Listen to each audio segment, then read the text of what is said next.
Let's talk about intermittent fasting. I get a lot of questions about it. Should I do it? Is it right for me? First things first, you need to make sure your diet's in a good place before you even jump into fasting.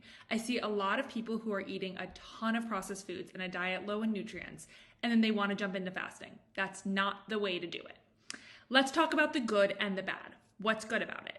It improves metabolic flexibility. It can enhance mitochondrial function, resulting in more energy for many people. It puts our body in a state of hormesis, meaning that it stresses our body just enough by going a little longer without eating to build up resilience.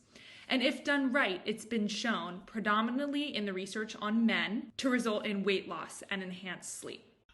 What's bad about it? A lot of the research has been done on men, so must be taken with a grain of salt in females, mainly due to the differences in male and female hormones. In women, especially if you're dealing with any sort of hormonal imbalance, intermittent fasting is not recommended. Same goes if you have any type of adrenal fatigue or dysfunction. If you have any sort of disordered eating or a history of eating disorders, definitely not a good idea to try out intermittent fasting. Lastly, if you're someone who's doing heavy lifting first thing in the morning, it's not a great idea to wait multiple hours after your workout before your first meal. One thing we do know, that everyone can benefit from a 12-hour fasting window, meaning 12 hours between dinner and breakfast the next morning. If you're curious, you can start there.